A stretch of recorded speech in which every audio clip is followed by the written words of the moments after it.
Yeah, I keep it low key. Welcome to Chatting with Chief, Transformational Leadership Series, hosted by Backpack Technologies, and I'm your host, Jason Blair from Backpack Technologies. Today's guest is a mentor, a friend, and one of the people that helped me throughout my career when I was in the military and helped guided me through some of my post-military transactions. So, without further ado, I'd like to introduce Colonel Retired Tia Benning. Hey, ma'am, how you doing? I'm doing well. What's going on, Chief? Yeah, Thank it's you for going. having Hey, me. well, I'm sorry, say that again. Thank you for having me. No, hey, look, thanks for joining us today. I know you're very busy, out there in Texas, doing your thing. But I'm just so grateful that you were able to join us today and share with us some of your experiences because I, for one, have benefited from it. So, we're gonna jump right in. So you've done a lot, right? So you've been you made it all the way to colonel in the army. You enlisted, right? And so you did time doing that. And also, your mother and you're a beauty queen. I'll let you speak on that a little bit. And you're a wife, and I'm just how are you able to do all of this stuff? But actually, you know what? Don't even answer that yet. Can you briefly tell us about yourself? Sure, Chief. So I am an Army brat. My dad is a Vietnam veteran with 3 tours under his belt. And fun fact, my husband and I met after college with degrees in hand. We got married, signed up to go into the Army, and went to basic training together.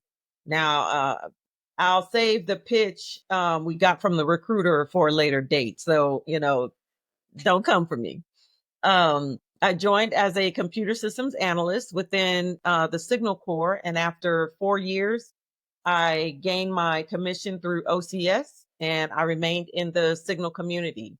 I served 28 years and I held jobs from platoon leader all the way up to brigade commander and completed 1 peacekeeping tour to Kosovo and 4 combat tours, 2 tours to Iraq and 2 tours to Afghanistan. I have a blended family of 3 daughters and a son, but hubby and I were empty nesters, and I've been retired from active duty for approximately 18 months now. Um, Upon my transition, I transitioned into the corporate sector, and I currently hold a position as IT director for a private IT company. But I didn't stop there.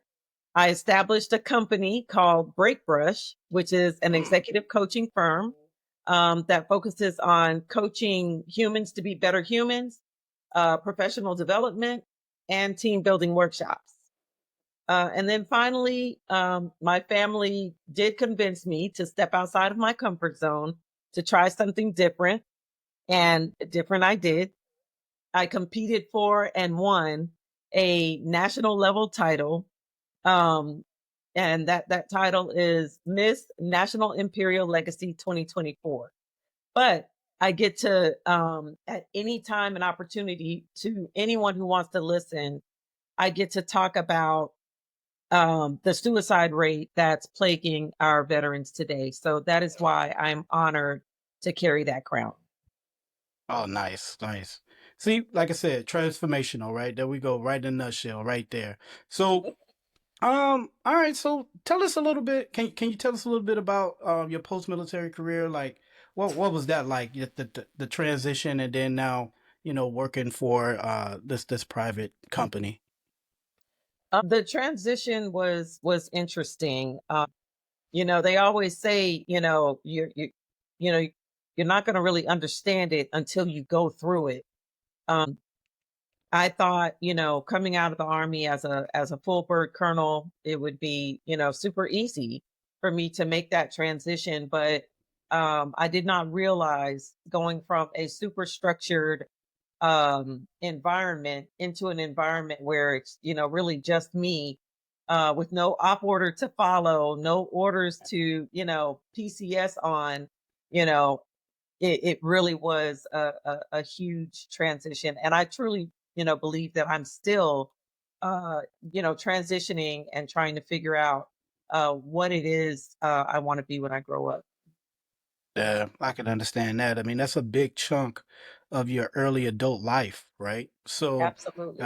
depending on when you joined and to do that for 15, 20, 30 years, people think that it's just so easy to transition.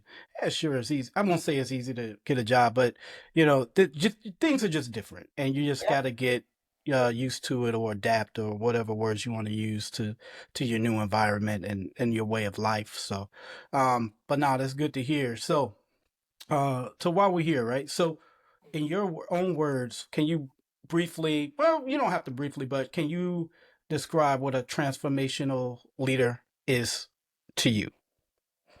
Sure. I would first have to say that um, a leader, just a leader, period, um, who, anybody can stand out front and, kind of bark out the order of the day. Um, and any leader can be comfortable, sitting in that space, being in charge, when things are going well, when everybody's getting paid, the job is light, the job is easy. But to me, it's when the times are tough. It's when the culture of an organization is off kilter that it takes a transformational leader to come in and change the atmosphere of that space and really shift the organization in, into the direction that he or she envisions. Dang, yeah, that's man, that's powerful. Look, you over here have me sitting up in my seat a little bit, you know. All Come right, on, so T. I was getting ready. You know what I'm saying? Like, what we about to do? Right. All right. So, what would you say where did you experience this type of leadership? Where have you observed it before in your life? Well, with 28 years of military service, of course, I absolutely experienced it growing up in the Army. With 5 deployments under my belt, there were some times where uncertainty, uh, was the main event. You just didn't know, and it took leaders, who were over me to really give us the confidence and the trust that we needed to go out and do the job. Mhm. Um, so I would have to say, my main experience of seeing transformational leaders was during my time in the Okay, I mean, only 18 months out, right? And it been working for private sector, probably a little bit. I'm not gonna sit here and divvy up your time, but between the military and industry, who do you think embraces transformational leaders more, and why? Well, I'm going to give you one of those, softball answers where I would say they both encourage it. I think at times in the military, it could be a life or death situation. So transformational leadership is almost a must in Mm, certain situations. But yeah. when it comes to the corporate sector that I've experienced, um, that same passion has to be brought to bear, whether it's support of a customer, the return on investment, organizational transformation is still needed within the corporate sector as well. So I've actually seen both, but maybe not, with the passion that's attached to it when I look at, what we do in the military. Oh, I got it. I mean, there are differences. I mean, especially like some of the stress and functions that go on it. So, do you believe that you are a transformational leader? I mean, I think you are, but do you believe you are, and why do you believe that? Uh, the short answer to that is yes. I truly believe that my extroverted personality would sometimes pop out in the loudest and in its rarest form. That's the only way I knew to be, and it seemed to build that trust with any organization that I was honored to lead. So the short answer to that is yes. The more difficult answer is that I don't feel like I'm in a position right now where I get to exercise that part of myself as I did when I was in the military. But Mm. when I was in the uniform, I do believe that I was able to exercise being a transformative leader. Yeah, I understand that. I mean, because it's a little bit harder, right? In the private Absolutely. sector, um, everybody in the military. For those who don't know, you get assigned. You have your main job, your main thing. But off of that main thing, you're still one person. But off of that main thing, you can get like 10, 15, 20 different tasks or roles assigned to you. And, you're supposed to be good at all of them. Maybe great at one, but good at all of them, right? Okay. So you have to come up with creative ways to get some of these things done. But when we go to the private sector, you have your job, your role, what you need to do, which is a little bit different, and that's why a lot of military people have a little bit of hard time adjusting because it's not because they're overworked; it's almost as if they're underworked and they don't know how to scale back, right? So I definitely get it. Mm. Um, so, but on to my next question. So you're not a stranger of going into an environment that wasn't ideal. Uh, because you've been a platoon leader, a company commander, a battalion commander, and a brigade commander. So and then going into different sections inside of organizations and being the person in charge of that sector. So when you're going into these type of environments, into these different things, how do you build trust and build credibility um, as a transformational leader? Um, what I think I enjoyed most about entering a new organization was really getting to know the people within the organization. That was probably the hardest thing for me when I became a brigade commander, because my brigade command time was entered into during the height of COVID. So all of my people, were at home and kind of siloed in their own separate spaces. Matter of fact, I did my change of command online. Where Oh, we were just in a room, and we fake passed the colors, and that was the start of that time. So that that big part of me, of walking the building, getting to know the folks that worked in my headquarters, and things of that nature, I really didn't necessarily get an opportunity to do that. So I did find that was a big part of who I was introducing myself as a leader. I had to relearn how to do that and be able to reach the folks that I was leading online. How do I connect with them online? So that's the first thing. Just I love getting to know the people who are under my care. Um, and then the second thing is, it goes back to that first thing. Once start building trust with the folks in your organization, um, when they feel that you are genuinely interested in what is going on in their world, mhm. I believe people will follow you anywhere. Yeah. So that's how I build trust. Oh, yeah. Yeah, that's good. Would you say your leadership style changed post military? And if it did, why would you think that? Well, because I transitioned to such a different environment from being in an office as a brigade commander with lots of structure around me to being 100% remote and not being in charge of anyone but myself.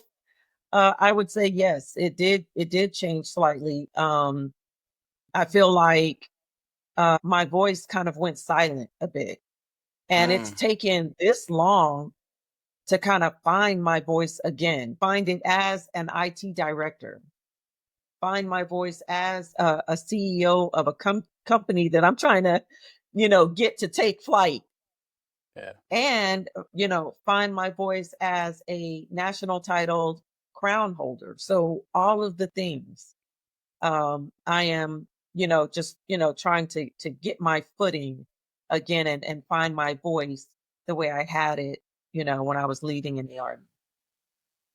Yeah, no, I get that. Trust me, I get that. Look, so I was thinking, I went from a very tactical unit organization, then I went to a very strategic organization, and then I went to one that was kind of in between for my last assignment. And then from there, I'm thinking, okay, I know how to talk to the army guys. I know how to be tactical. I know how to talk the way we talk, and I knew how to. Then I had to learn how to interface with just civilians that didn't really live the life that we lived. Which okay, it wasn't great at first, but I was able to adjust. And then I go to a civilian ran predominantly ran organization where I had to actually interface with civilians that never served in the military or been around it. So again, I thought I was good. It wasn't until I got to my first job after the military that I realized, like, hey man, I still got I still got a lot to learn. I'm still really rough around the edges, talking to people the way that we talk to each other in the military. Um, and it is, and I'm not saying the way that we did stuff was great back in the day, but I'm just saying it was just what I was used to. So just learning how to We adapt and definitely have just, our own. Yeah, we definitely have our own language. I found oh that yeah, out. yeah, yeah. It is colorful. It is not correct. It is. You got to have some thick skin, but needless to say, I'm not saying change is bad, but it's just I had to adopt, and I get it. So I had to really change my approach, and instead of just telling somebody, "Hey, get the crap done," and then ask me about it later. No, I was like, "Hey, let me actually respect this person's time, explain to them why they're doing Yeah. it in a sense, and then at the same time, it's still in a sense of purpose on why they're getting it done." It may go slower, but I also had to realize ain't nobody dying, so we have time. So that's kind of one of the things I had to really scale back and really understand, what's the difference between, what I was doing and what I'm doing now and what leadership approach that I wanted to do going to that, right? So which takes me to my next question, right? So what's the hardest thing, right, you had to adjust to when speaking about your different leadership your leadership style. Well, my approach, Chief, has always been, to be genuine. Yeah. If you're genuine, that's not something that you have to, make up as you go along. It just becomes, second nature because you are being genuine. And people want to work for leaders they trust. Yeah. But in all honesty, the hardest thing that I've had to do in adjusting or speaking about my leadership approach was battling stereotyping, whether it was actually happening to me or whether I was combating my own self critique because of the potential of, stereotypical behavior towards me. And to combat that, I had to constantly remind myself that I deserved to be in the space, that Mm. I was in a space where someone needed me at that time. And so I had to, just talk to myself every now and then, get out of my own head and get back to the task of leading the way, my natural leadership came out. And it usually served me well. Hey, that's pretty good.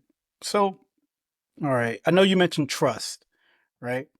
So how do you promote but I mean besides trust, I know you got to have some trust and got to believe that the leader has your back, right? So that's I would say that's just the foundational thing because people are going to do what people are told based off the position unless you give them a reason not to do the thing that they need to do, right? I think I said that Mhm. right. So how do you promote a culture of Thank you. continuous learning and development within your team? There's no such thing as a stupid question. That is my motto. However, chief, and I know I'm talking to an expert in a field amongst big brain people. So some people don't believe in that motto, but I do. And I believe that people should always feel safe enough to ask about something they don't know. And when you think about, the Mm, signal corps and it's a very technical field, people become shy about asking questions. They feel, if I'm, up at this level, at this point, I should probably know that by now. So I'm not going to ask that question. But if you consider yourself a lifelong learner, you should get comfortable, asking about stuff you don't know. So I truly believe there's no such thing as a stupid question.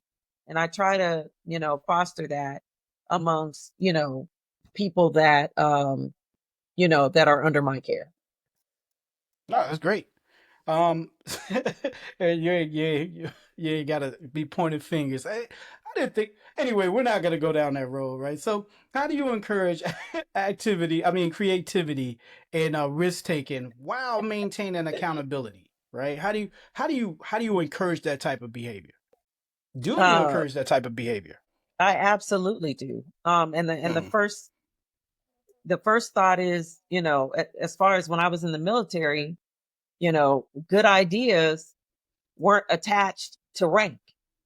And if we tried something as a team, we either succeeded or we failed as a team. But either way, we learned from it. mm, So when folks feel that, one, their voices are heard, yeah. and two, they can take risks, hopefully early versus, at the 11th hour, then you learn from it. Um, Now, as a leader, of course, there's a time and a place for great ideas. I won't, we'll keep it Good. PG. The good idea There's theory time and strikes place. again. Right.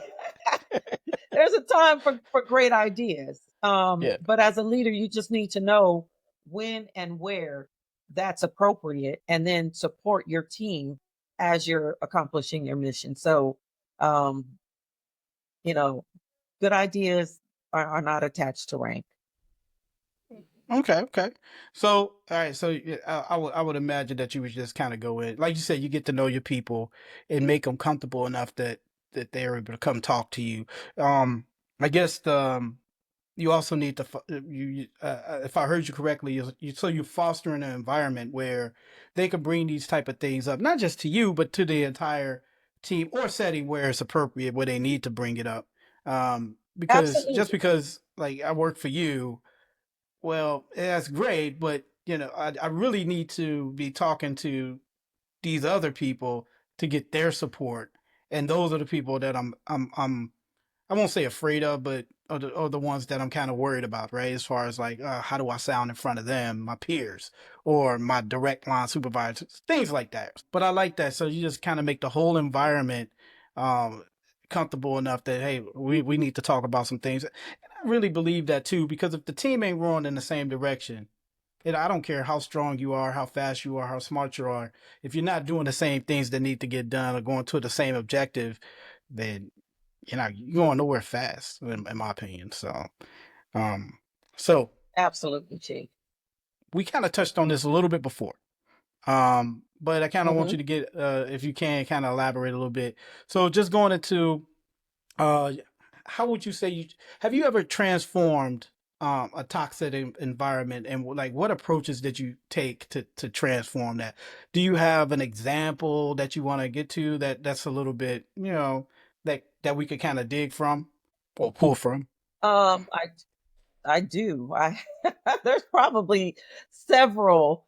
Um, with the years that have passed, but I would say the event that most impacts my thought when I think about a toxic work culture um, is not necessarily that I walked into one. I believe I prevented a potential negative shift from happening in my organization, and this is when I was a battalion commander. Um, we had moved our organization from one base to another. The organization went from the numbers that it had down to almost like a shell of itself, because you always have it where everybody's not going to move. So you were kind of building the team from the ground up, turning the lights on at a new location, and I thought we did well with that. But in the midst of growing the organization and setting the foundation of the culture of the organization, it was during the time where in the news, we just kept hearing over and over that unarmed Black men and women were being shot and killed by police officers, and nothing was being done about it. Mm. And the positive, upbeat um, environment in my organization quietly shifted to where we were having constant fights in the barracks. um you know Folks were coming out to formation, and you could just tell there was tension in the air. And I got a note, an anonymous note from soldiers, slipped something under my door and said, we don't know what to do with all of this anger that's building up in us. Why aren't you saying anything about that? Mm. And that chief, that was tough for me, because they knew I took things head on, and I would Yeah. address things before a problem, before it bubbled up into a problem.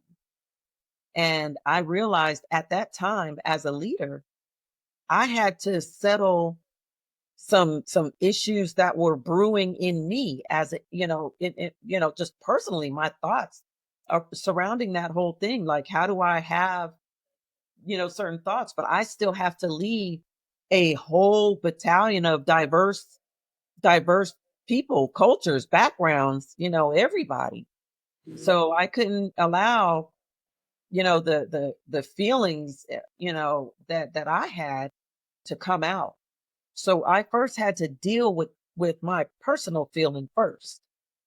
And then once I did that, I was able to address the organization in a way that put the thought process back on us being a military organization, and that the whole country, watches us, and they govern themselves based off of the diversity of how the military governs itself.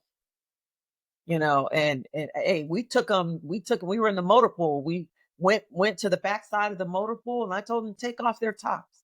So we all had on our t-shirts. There was no rank that everyone was looking at, and I made them look to their left and their right. Look your person dead in the eyeballs, because if we were ever called to deploy at that time, these were the folks that were going to go with us, and I had to remind them Mm. that's why we chose that profession. And then we did a stand down day where we were able to come together in unity and have fun and begin to laugh together again as we watched what was going on in our country. But in order to do that, Chief, I had to deal with my own thoughts and issues surrounding that particular issue before I could address my soldiers. So I know that was a long, long-winded answer to that question, but that's why it's so impactful Yeah. to me. And we were able to change the atmosphere of the battalion before that toxicity set in. Man, that I don't yeah, long-winded or not, that was a great example, right? So again, that segue into my next question for you, right? Right. So I love it. Yeah. The organizational day, for those who don't know what that is, it's just, I mean, everybody has it, but it may be called something else somewhere else. But basically, it's a day where light work activities are done, if any, and the organization just goes out and has some fun with together. They bring sometimes you bring friends and family. Sometimes it's just kind of for the people that work there, but either way, it's a day where the organization kind of stands down and kind of focus on the health and welfare of its people that work there and just try to build some team. I'm about to mess this word up, camaraderie or whatever. Hey, butcher me Camaraderie. up later. You got it, Chief. So, all right. So even with that, I love that story, right? I love it. I love it. But you can't reach everybody. It's Sure. just impossible. So how was you able to handle some resistance? Maybe not in this story, Sure. but just across your career. How were you able to handle some of the resistance of team members during during this time when you're leading these organizations? And how was you able to bring them to the fold? This may be a cliche answer, Chief, but it's really about, being the example. Do your best to make your audio match your video. You know, hey, I figured Yeah, if I could walk that walk and be, the leader that I wanted to follow, I usually, over time they usually came on board. Now, I'm not going to say, there was perfection in that because, there's still a bona fide human sitting here, but for the most part, I did, try my best to make my audio match my video. I love it. I'm writing that one down. I'm keeping that one. Make your audio match your video. That's dope. Hey, So, I got that one from my pastor. I can't take credit for it. yo, I hope the audio match our video on this podcast. But anyway. So, all right. So, uh, and you've seen a lot of leaders. You've been around them, a lot of them. So, who Mhm. who would you say was the most impactful, not just leader, but transformational leader that you've either worked with or observed? And why would you say that? Like, what made you? They don't necessarily got to be a mentor, but it's just somebody that you've been able to observe and be like, you know what, that's the person. You know. Oof. Chief, that's always a hard question. Because, like my parents who are both still living, I'm still blessed to have both of my parents here. But my parents are a given, so they don't count. They created all of this, and I watch them constantly. They're still here. I'm still kind of walking in the shadow of their footsteps. So they don't count. In the military, there are too many who impacted this particular life and profession. Like I needed a whole boatload of leaders to get me across the finish line. So it's just too hard to name just one. So it's almost like that doesn't count. So what I would say um, is it's really anyone that that I met that had the characteristics of authenticity, integrity, and the ability to laugh at themselves when Hmm. mistakes are made. Like, that was probably the hardest thing that I encountered in the military. I felt like I could not make any mistakes. It was so stressful. And the role that I was trying to live up to, you know, the stress of that sometimes felt unbearable. So if I did make a mistake, I never really let myself off the hook too often. But when I would find a person who had the ability to laugh at themselves in the midst of, looking crazy, and you know how we are in the military, man, we are brutal. Yeah. when you, Yeah. you know, when you trip up over yourself, we are brutal about it. But I loved being in that space with someone who was like, yep, it happened, and they just laugh at themselves and move on. Yeah. Those are the folks that I found myself admiring the most as a transformational leader because it made everyone else around them better. It just raised the bar, where you just wanted to be around that positive energy. So it's really those characteristics that I named before: authenticity, integrity, and the ability to laugh at yourself when mistakes are made. Yeah. That's good. So, this is not the last question, but it is the last leadership question, right? So, Okay. it's something that I'm going to pretty much ask everybody that's going to participate in this series. Um, and I just want to get your take on it. Like, what challenges do you have for upcoming leaders, right? Meaning, how should leaders challenge themselves to get better, in your own words? The challenge that I would charge every upcoming leader is, you've got to take time to do personal and professional development for yourself. Everyone, every human being has personality traits and strengths Mm. that show up when Yep. when you're put in a challenging position. But if you don't know what personality trait is going to pop up during times of stress, and you also don't know, how to counteract that with your natural strengths that pop up in those stressful situations, it will affect the people that are following you. When you know those two things, you can improve yourself on how you react in times of challenge or situation, and it will give you the ability to lead well. So I would say, do some personal and professional development, and sign up. Come on out, check out Break Brush LLC. No, I'm just joking. Just kidding. I gave myself a shameless plug. Oh, yeah, But it's okay. Go ahead. do that and then come to work every day with the mindset to lead well. Be the leader that you want to follow and then lead well. Wow. Simple as that. People are counting on you to do that.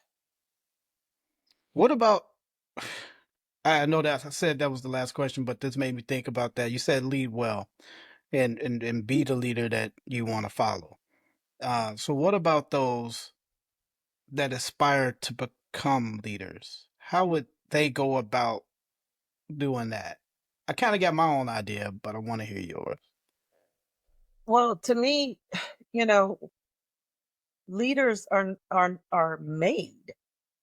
So it goes back to, really learning and understanding who you are as a person. Hmm. Everybody has like I said, their own personality traits that they bring, uh, to any organization, whether they want those personality traits or not, they've got them. Yeah. So, you got to start understanding who you are as a person in order to get out in front of folks and be able to influence, positively influence the folks that are going to be following you. I Hmm. think, anyone can transition into a leader when they have that self-awareness, um and they understand, their the environment that, they're going to be leading in. Yeah. I don't know. I guess I look at it from I try to break it down to the most basic things.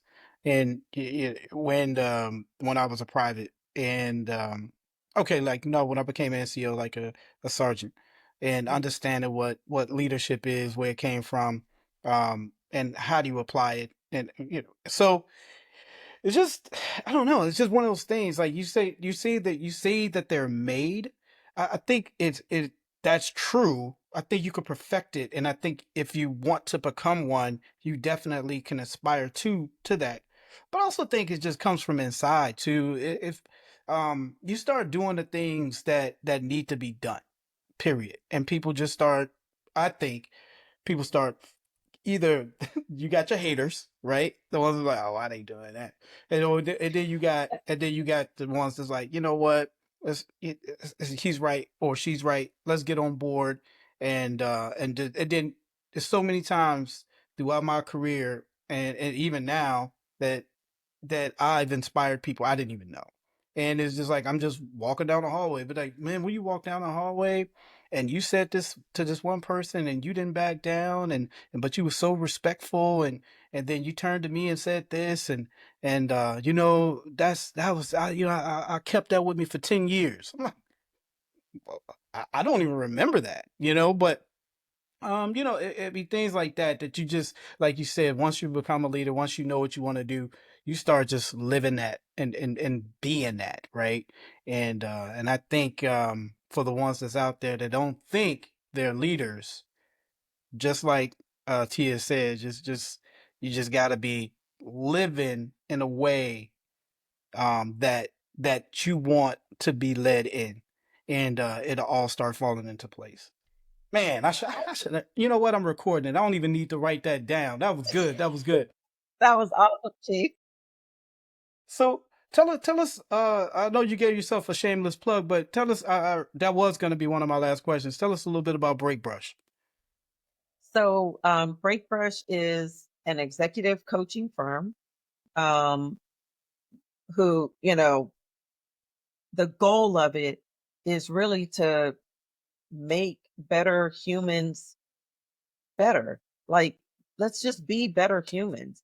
Um, that follows, understanding what your natural, personality traits are, and then understanding what natural strengths you bring to bear, when a challenge or a stressful situation pops up. Everybody has those, and these are things that I've learned about myself, even, during the time that I've gotten out of the military. And I feel like, more so military folks, we need that.